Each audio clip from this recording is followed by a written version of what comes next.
Alright, what's going on, y'all? So, welcome to Books That Built Me, Author Edition. I am Antasia Shabrilla Moore, and in this series, I am diving into the pages I've written. Okay, the ones that have shaped my healing, hustle, and also my own higher calling. Okay, so just so you know, these aren't just books. Okay, they're really not. They're pieces of my journey, things that have happened to myself. These are what are considered my truths that are my own and now yours. So, hi and welcome. Hopefully, you all are going to take a few notes and allow this series to really resonate. And so, as you all know, I am going through a few different podcasts just to kind of allow clients to feel connected to myself, or to feel like they know who I am and they know me. They can resonate and have those moments of understanding what their coach is about. And that's basically what the whole point of this series of books that built me is about. It's definitely just so that we can really feel as though we know one another. So hopefully that is what you're going to get out of this particular type of product. Okay, so without further ado, welcome to Books That Built Me, Series 3, Episode number 5, The Route 60 Memoir, Becoming Mama. As you all know, I have a daughter. I am the owner of Antasia Shabrilla Moore. Okay, and I am Antasia Shabrilla Moore. Hello, hi. I started that company some time ago, and it was really just about different writing products and just figuring out ways to help our clients. And so during those seasons of transitions, I've learned to utilize resources. So I started to use our degrees, which is from art, and began writing and telling my own different stories. And that's how I ended up coming up with the product that is available online via Barnes & Noble, that I entitled The Route 60 Memoir, Written with Love, Sapphire. And originally the title was just The Route 60 Memoir. And now, as we've gotten a little, I don't know, more into what's taking place in depth with certain times and things that are going on, I've extended the title a smidge. Not by much though. And so, First Time Motherhood and the Style of Surrender is about myself having to dodge many bullets of motherhood in order to focus on a true motherhood experience. Because in our rush to pursue, we oftentimes are overlooking key pieces of information and key points that are crucial.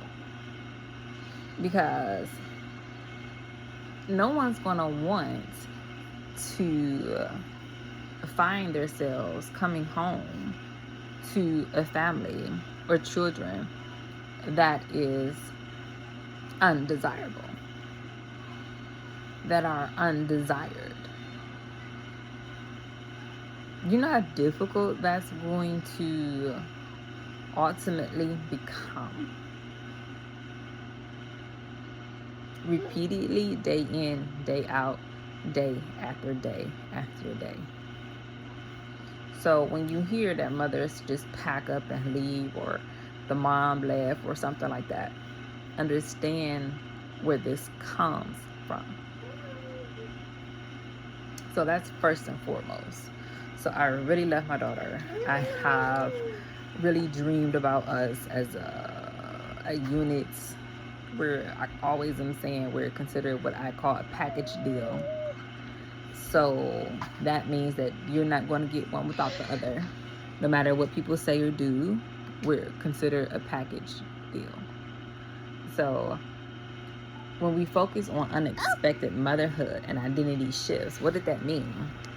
For myself, that meant that I was getting ready to traverse something that I've always wanted, but you can never ultimately tell when it's coming. That's why they always are considered fearful when it comes to getting into certain relationships, because you can't control them. So you never know what's going to happen, what's going to take place, what's going to be going down from one moment to the next. Well, from one moment to whatever is in the future 15 minutes from the one that you're currently in.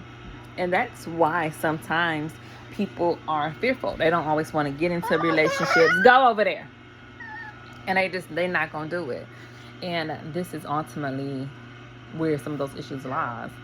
The experience behind having motherhood, even though it says that it's unexpected, I've always expected myself to have a happily ever after, like a Cinderella. That's not something that is considered out of the ordinary for myself. When I look back in history, that's a normal thought. And it's really about having it manifested, this ideal of a wedding and husband and children. And that's where your efforts and strength lies, and actually dying with that manifestation or without that manifestation. But if everybody thought like that, then there'd be no need for mothers to pack up and go anywhere. So again, that's why this title I like, because it allows us to touch on this subject. But I feel like it's really just that simple. It just allows us to touch on it. It doesn't necessarily say that this is what my experience is, considering how I sincerely wanted my little girl. And that's where the expected desire had become manifested, even though to other people it was like, oh, this is so unexpected. To them, or the outsiders or the haters or the people who want to see your downfall, this is so unexpected. It's a curveball and something that they perceive, and in reality is something that you've always wanted. But to other people who don't understand and see the purpose in packing up and leaving, they'll consider these things as unexpected. Oh, wow. Really? But you was with so-and-so for all those years. This is so unexpected. Well, you can think that. I'm sorry that you feel that way. Emma Warren. So when you think about your identity in those two lights, the one light is allowing people to make you think that this is unexpected, even though you've always desired children, is where the manipulations come in at. As you say, you have to detach from that type of idea, because people want you to have that moment where your identity clings to this type of persona because they benefited from it. They benefited from you having what you did not desire. And when you share something and now they are seeing what you always wanted manifested, they're jealous. And it's really not surprising, because they benefited off you not having what you wanted. And now that you have it, the only logical step that precedes their happiness of seeing you in something that you did not desire is jealousy, when that ends and you actually attain what you desired. I mean, but can you see that they're in alignment with one another? And just as equally as ladies who pursue dreams and have them manifested are in alignment with understanding that even though it appeared unexpected, that you always had a desire for what it was that you manifested. So therefore, is it really unexpected? It's almost like, wow, what took you so long? Not even really necessarily, so to speak, unexpected. Because when you really focus on the idea that it really was about having patience versus having to accept the fact that what makes your identity say that that was unexpected. When in the back of your mind, you're like, oh, wow, you're finally here now. Okay, good. Do you think you see how the shifts are? Good.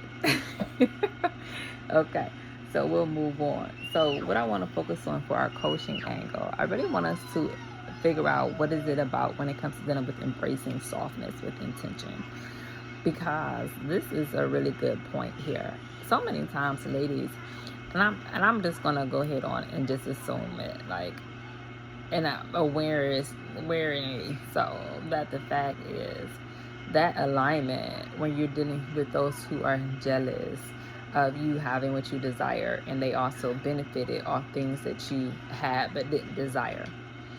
That means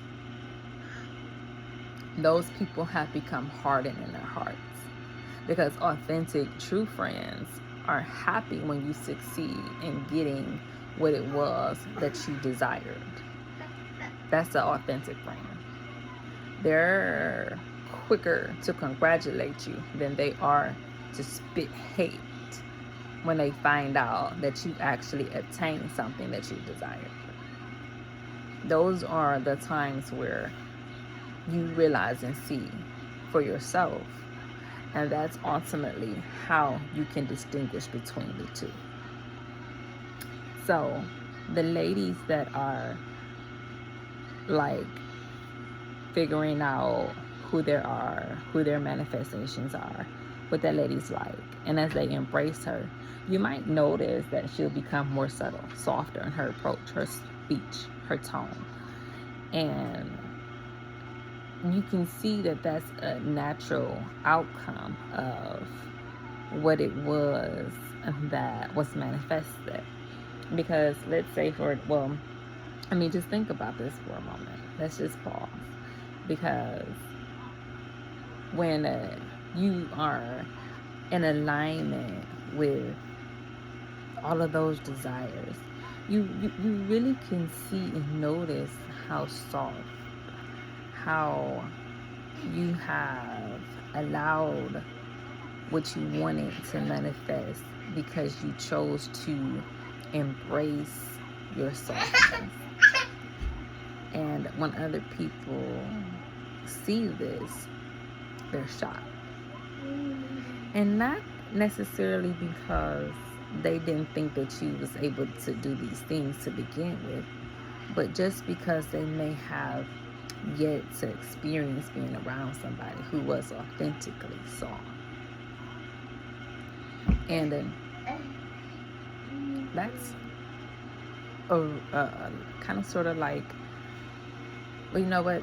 Let's go back to the fact that that hardness of a person there who has so many issues with a close person having those things that they desire. That hardness. Can you let's focus on the hardness so we can really understand the softness. You're not supposed to do that, for number one. You're not supposed to allow the things in life to make you hard, that are derogatory, destructive, that are a deterrent, that are rooted in negativity. And when you do these things, you allow yourself to miss out on your own desired blessings. And when you do those things and you begin to notice that you no longer have those things that you desire, but somebody else does, you can't take it, because it allows yourself to see where you went wrong at. And every time you manifest that wrong thought, you think about where those issues have begun to see where you were really doing your dirt at, you just ultimately begin freaking out.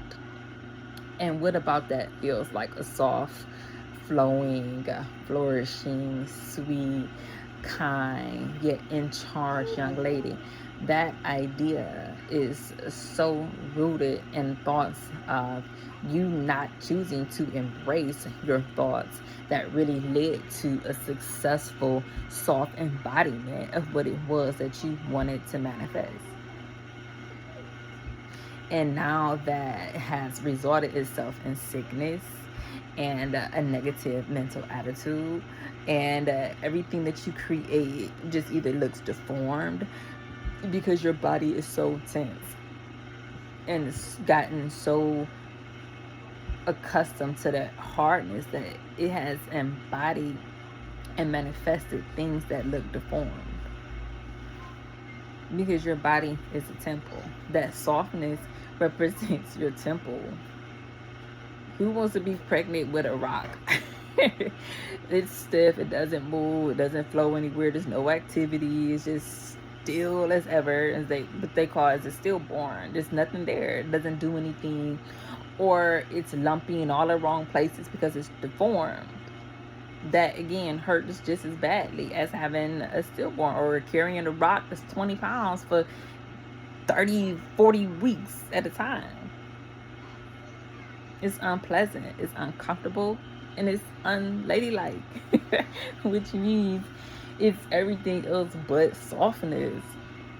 And can you imagine, our men have really weird days, and to come home and have that soft embodiment of a manifestation, there is a very welcome release of the pressures that are so ingrained in us throughout society, especially black men. We've known to just totally obliterate their women, so they don't have anything that looks like them that is even considered soft to begin with.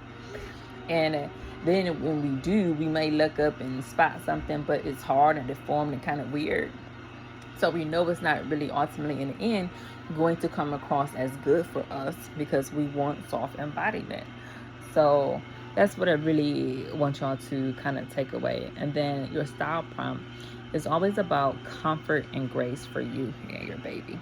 And this is really real because when you, like, for an example, myself, if I want to get up and go and something is outgrowing and I'm leaving it, mind you, I'm not going to just walk out on it any type of way. It's tempting, but I know that in order to have the best result, that I need to leave it a certain way, which is better than how I probably have come across it. And that's where your comfort and grace is. It's having the decision to do something, but not do